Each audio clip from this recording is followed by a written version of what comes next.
Welcome to the Successful Nurse Coach podcast.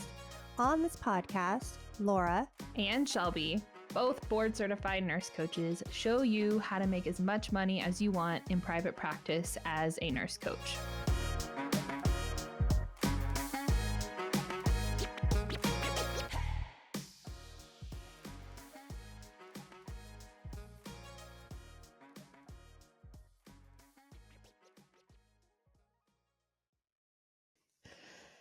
Hello and welcome back, everybody, to the Successful Nurse Coach podcast. It is Shelby here today. I am flying solo. I am officially recording, I think, the right way now. Shout out to our podcast support crew, Sue and Jacob, for being endlessly patient while I figure out camera settings and podcast recording settings. It continues to be an adventure over here, team, and it truly takes a village to get a podcast off the ground. But I'm here solo today to talk to you about this idea of fun and how do we infuse fun just like not into our life, like not in the concept of how do we do more work so that you can have more fun, but how do we learn to have fun in our work? How do we infuse fun, infuse enjoyment, infuse like enjoying the process into what we do? And I think that as entrepreneurs and as nurse coaches, fun more than ever is just so critical, so important, so crucial to the creation process, and often something that gets overlooked, especially with conditioning about hard work and that you have to grind yourself into the ground to earn rest and to earn fun. And I really kind of want to flip the script here that fun is not something that you have to earn. Fun can exist in all areas of your life, regardless if you've done any work or not. And I think that fun is really clean fuel for your tank.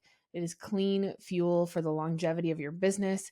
It is not laced with shame or guilt inherently. I think that we can put our own judgments in there, but fun at its core concept is not sticky. It is not something that we have to sell our soul for. It is just something that we are inherently worthy of.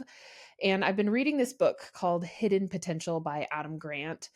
And he's a bit of a guru in the coaching world, in the psychology world. So he's written many books, but the first one I'm cracked into is called Hidden Potential. And I think that it is it's just like such a good read for new entrepreneurs because he's teaching you how to learn, how to be great.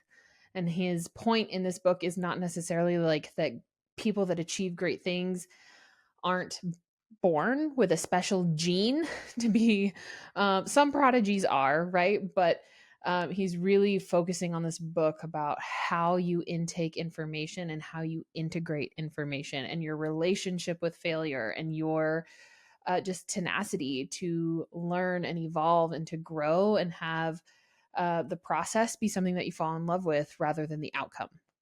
So I want to talk to you guys a little bit deeper about that today. I think that there are some concepts in this book that could be really helpful for our community that have been just building some scaffolding for me in my own work. Last year, I set a goal. I put a dollar amount on fun last year, and I put it like a crazy number. It was $50,000. I was like, I want to spend $50K on having fun. And as a refresher, I had a baby last year, so that was an experience. I was still in pursuit of having fun and dreaming up creative ways to have fun and to enrich my life. And to be honest, there are a lot of ways that you can burn 50K really quickly, but it honestly made me pause and be like, okay, well, how do I define fun?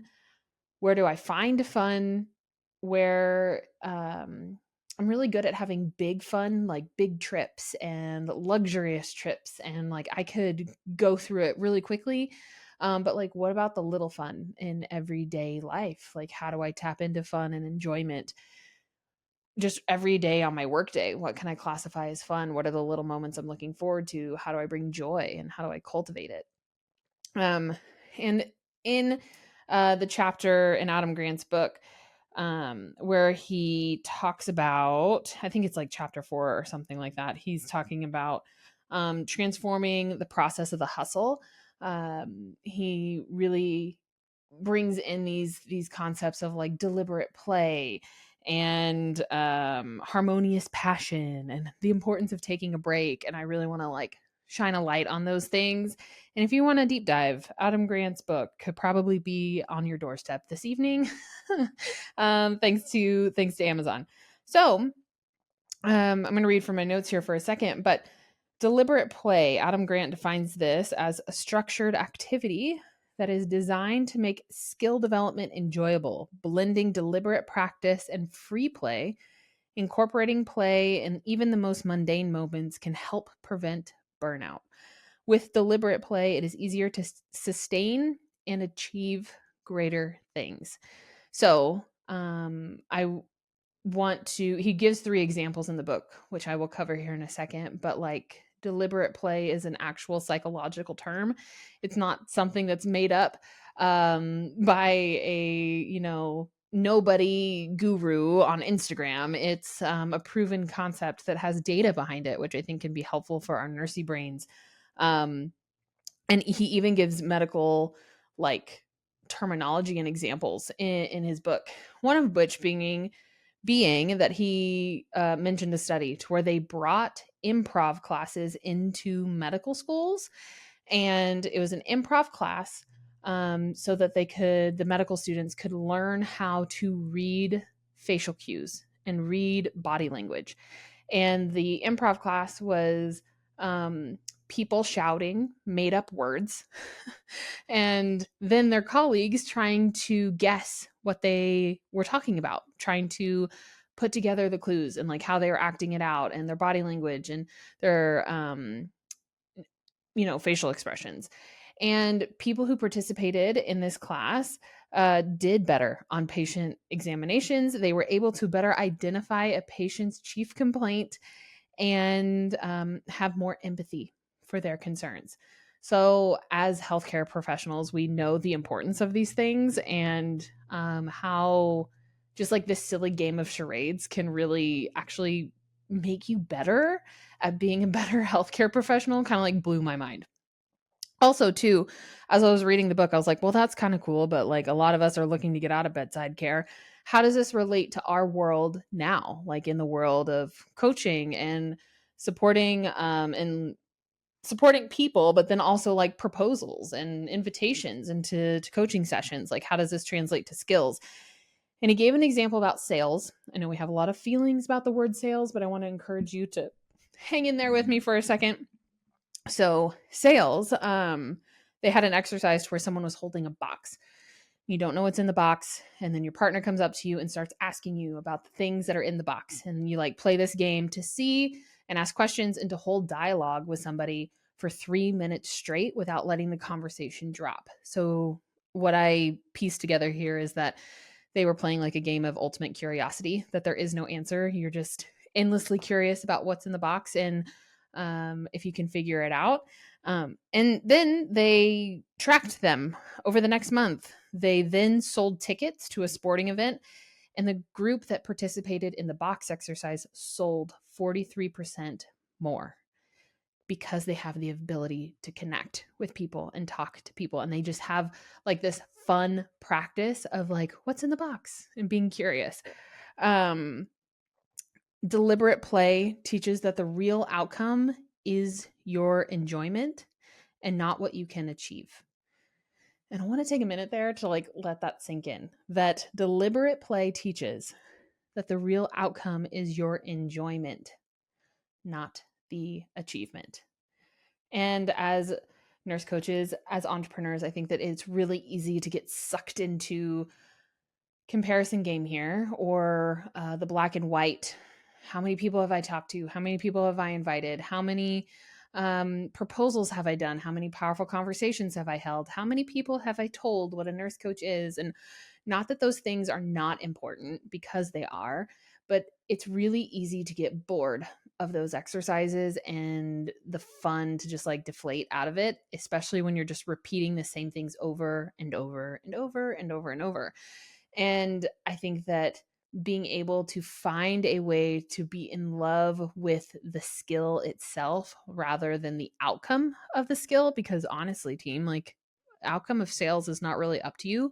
We have some things that support you through that process, but at the end of the day, it is your client's decision to continue working with you or not. Um, Falling in love with the outcome is setting ourselves up for some pretty epic disappointment versus like, can I just focus on getting really good at talking about a box for 3 minutes and then seeing how that translates into your sales skills. I was thinking too, like, how can we incorporate this as a community? Like, how can we practice this skill? And I am open for suggestions, team. I did take some time to sit and like percolate and think, and I'm hoping that by sending this out into the universe, someone has like a struck of lightning idea that they would be willing to share. But maybe it is the box exercise, or maybe it is um, we play some sort of connection game with one another, um, or 20 questions or something, just to fuel the curiosity. I'm open for suggestions there. So if you have one, let me know, shoot me a message, put it in the comments. I would love to hear if this spurs anything for you. And also too, I want to offer a quick little story of my own here of whenever I was a new nurse coach, um, doing proposals. I didn't, my coach at the time, this isn't a dig, it just was like, she gave us a process on how to do sales. It was helpful and did lay a strong foundation for me, but there was no debrief process of like, well, what went well, what went wrong, and I was just like so new and so green. Like, honestly, I wasn't really even thinking about it. However, after sales calls, or after proposals, I would call my brother. Shout out to my brother Ryan. He was working at Mattress Firm at the time, also in sales. And I would just talk to him about, like, oh, then they said this and that caught me so off guard. And then I didn't know what to say. And then I felt so stupid and so silly and like all of these things, right? I would debrief. It was like, debriefing after a critical event in the hospital, of just having somebody listen and validate my experience. I was able to learn. Selling mattresses and selling coaching are different, albeit similar in the sense that people are paying for something at the end of it. But just having somebody listen and be like, yeah, that is weird, or what a weird thing you did say, or why did your client say that, was just so helpful. And I think influenced a lot of like our process now in the Successful Nurse Coaches, of giving you guys a process, especially for the first 10 to 20 proposals that you do, of sitting down and reflecting of like, this went really well, that did not go great, this was kind of a red flag for me and I'm not sure if I would want to work with this person, but this was a really big green flag and I really want to work with this person. Those things are helpful to be able to reflect on. All right, so deliberate play. Second term here is harmonious passion. Harmonious passion. So Adam defines it in the book as taking joy in a process rather than feeling pressure to achieve an outcome. You are no longer practicing under the specter of should. I should be making a social media post. I should be coaching. I should be. But you are drawn to the want. You're drawn to the want and the desire. I feel like coaching. I feel like making a post. I feel like hosting a workshop. And this can be a little tricky because I think that feelings can be a little bit confusing and feelings can be a source of resistance as well. But if we can show up for the things that feel easy, do that first, and you'll likely build momentum into doing things that are less easy or less intuitive or less natural for you. But harmonious passion, of letting go of the shoulds, showing up to the want and desire. I would say that in your first year of being a nurse coach, you are cultivating the want and desire to do the trickier things, like inviting people to a coaching call and coaching powerfully and doing proposals and coaching people for long term. You are building that skill. But notice the difference there of like, I should. I had a mentorship call last week where one of my clients was discouraged by her lack of movement in the last week, and she really, really needed like a break. She really needed some rest. She had some space for rest, and she took it. However, she was feeling a little down and out on herself that she should have been doing more. And for those of you who have watched the show Ted Lasso, you know where I'm going with this. But I asked her, I was like, you know, Sally, have you watched the show Ted Lasso? And she said no. And I told her the story about how whenever Ted Lasso is a show about soccer or football, for those of you who don't know, and he's the coach, and whenever his players like kick a goal and miss, or shoot for the goal and miss, or kick the post, or kick the ball into the stands, he pulls them over to the side and he just doesn't shame them. He doesn't guilt them. He just says, "Be a goldfish." And what he means by that is forget about it. Move on, be a goldfish. Goldfish are notorious for having like 3-second memories. So take this moment and just forget it. There is an essence to this, right? Where we are learning from our movement or lack of movement, and then also not getting bogged down with our own self criticism and self judgment. And the more we can lean into like, this is happening for me. I did take a break last week and I'm ready to get back on the horse, whatever that means. And the getting back on the horse could mean like, I'm going to continue to take a break, but like let go of the guilt and the shame. That would be also qualifying as moving forward. Um, it's hard to count it as a break if we are adding all of this extra weight onto our lap. All right, team. So that leads me into my final point here is that taking a break is productive. Similar, rest and fun are not things that you have to earn. They're things that are just a given right.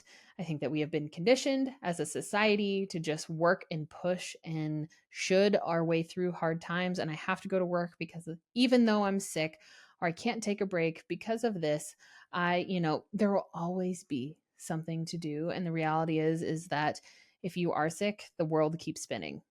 I promise. The world will keep going with or without you. So take a rest when you need it. And in the book, Adam Grant even talks about this. He proves a point that time away helps sustain harmonious passion. Remember, harmonious passion is taking joy in the process rather than feeling pressure to achieve an outcome. Taking breaks unlock fresh ideas because we are processing so much information so quickly. Allowing your subconscious to rest and digest and to take it all in, even if you're not actively thinking about it. This is why sleep is so critical, to where like if you're trying to solve a problem and then you go like take a nap and you come back and the problem is way easier to solve than it was before, it's because you were tired and you needed more inner bandwidth to be able to solve it. This is often why I think my best ideas come to me like in the shower, because I'm not doing anything else. I'm not multitasking. I'm monotasking on washing my hair, and then the idea comes. And taking breaks deepens your learning. It deepens the integration. I was also on a mentorship call this morning where we were talking about the loop of being and taking endless certifications and doing always like kind of like filling our time and schedule with busyness. And there is a time to place team to where you will be in an inhale and where you take in information and you're learning a new skill and you're doing all these new things. But then there also comes a point in time where you have to put all of that learning into work, that we have to learn to also love to integrate the process. And I think that's where a lot of folks can get stuck in their own personal development journey, is that we're just on the information inhale. You can intellectualize, you can quote Brene Brown all live long day, but if you are not sitting down and doing the work yourself, if you are not integrating, if you are not shifting your way of being in the world, then what is it for? What is it for? I don't want to like cast too much judgment here, because I think that all of you listening to me talk right now are on the path to try and be better and to be more in line and to feel more authentic. I really truly believe that we are all on the path, and there are parts of that path that are different in the beginning than they are in the middle than it is in the end. Um, but if we are always filling every free moment that we have with information, we are always consuming, and then there is no time to integrate, to actually shift our relationships, to have more love, more peace, more harmony. Um, then the work, then the learning becomes like meh. It's not like as fun, the drive to keep going if there's no payoff starts to dwindle. So take a break, deepen your learning, deepen your integration. I also want to, he mentions one more thing in this chapter. I'm telling you, this is only one chapter of the book. It's so good. I would take time to read it if I were you. I love how I just recommended to do that after I just told you to stop learning.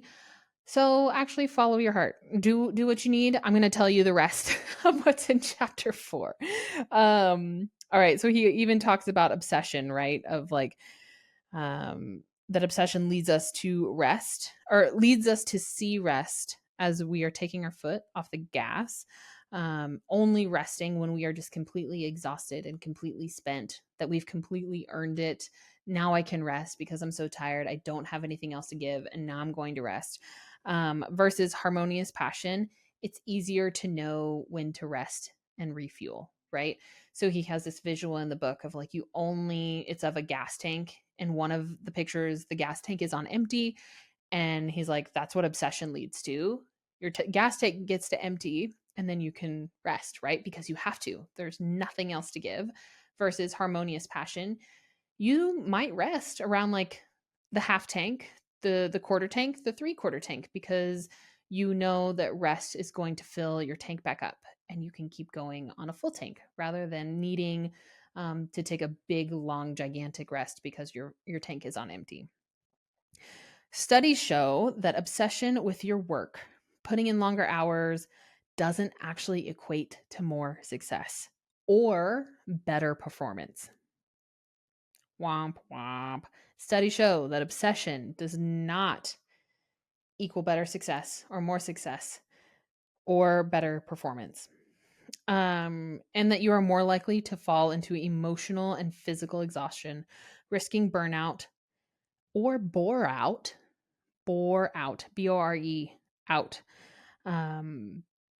which is emotional exhaustion that accumulates when you are overloaded. It's like you become bore out is when you're understimulated from like just the emotional deadening that happens when nothing is exciting, when life is repetitive, when you're just forcing and shooting yourself through a task.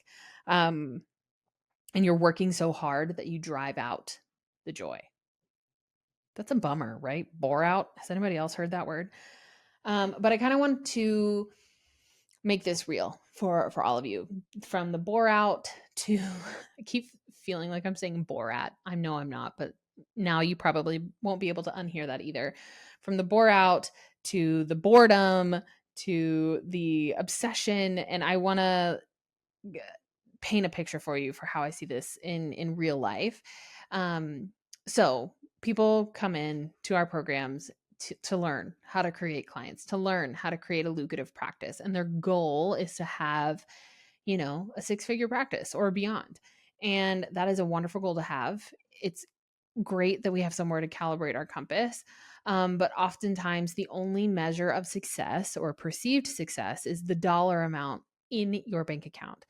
And for even our highest performers over the years, people who do hit the 6 figures in the first year of business, they often get to that number and they look around and are like, wait, I don't feel like I thought I was going to feel. When does the happiness kick in? Turns out 6 figures really isn't that much money, especially when we're paying taxes on 6 figures, like there's all of this secondary like what the f moment that happens as a result of all of this achieving. And something that I feel like we as a successful nurse coach team drive so intensely home with all of our clients is you have to learn to enjoy the process, right? And whenever we're leaning into joy and leaning into falling in love with building our skills, and I know it sounds a little like Pollyanna here and like Shelby's putting a positive twist on everything, but whenever we learn to fall in love with the art of connecting and with the privilege to invite people to a conversation, we get to romanticize the process more than it just being so clinical and check boxes.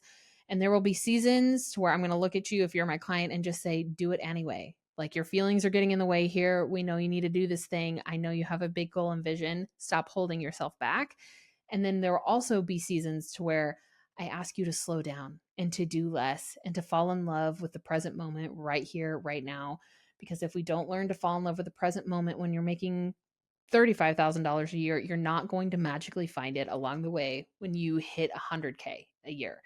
It's not something that is gifted to you at the $100,000 mark. It is something that is earned through your own reflection, through your own connection, through um, your ability to cultivate joy in your life and not just in business, right? If you had a six-figure practice today, what else would you be doing with your time? And go do more of that. If you are floating down the river or hiking or gardening or raising mini ponies, whatever the passion is outside of work, if you can tap into that now, if you are painting or drawing or writing or I'm looking at my plants in the background over there. Like, if you are a plant mom, like, go do more of that as much as you can now, because will put clean fuel in the tank for all of the moments to come. For me, this over the years has looked like I really do enjoy traveling. I do enjoy adventuring and doing new things. With little kids, that has been challenging, not impossible, but definitely different than before we had kids. And I find like little moments of joy now of like being able to tap out of my computer at every day, almost every day at 3 p.m. and walk downstairs and like cook dinner for my family and have dinner together. And whenever I get to ask my oldest like what the best part of her day was and the worst part of her day was, being able to put my baby to sleep every night and not miss bedtime, being able to read books over and over again to my 5-year-old. Like, these little moments that mean so much to me have taken 5-6 years to cultivate.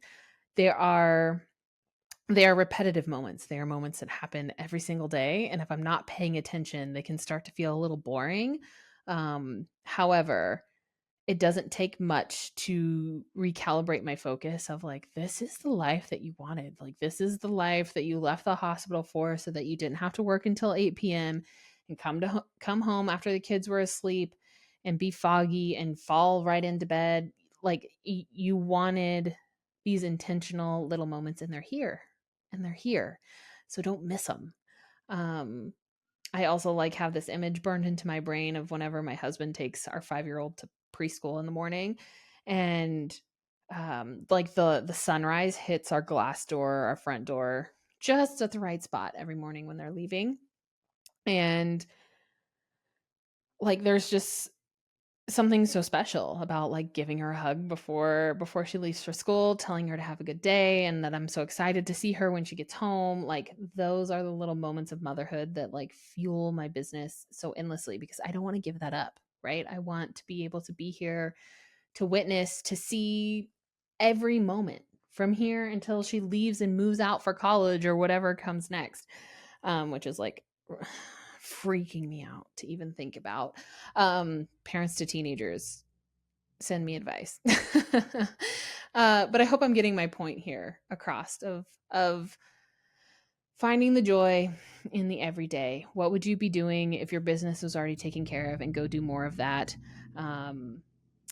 Go have more fun. Go sit on your back patio and watch the sunset and take it in and slow down and move at the pace of nature and of spirit. And um, I don't want to get too rambly into left field here, but just do more that brings you peace, and the peace will overflow here into your business.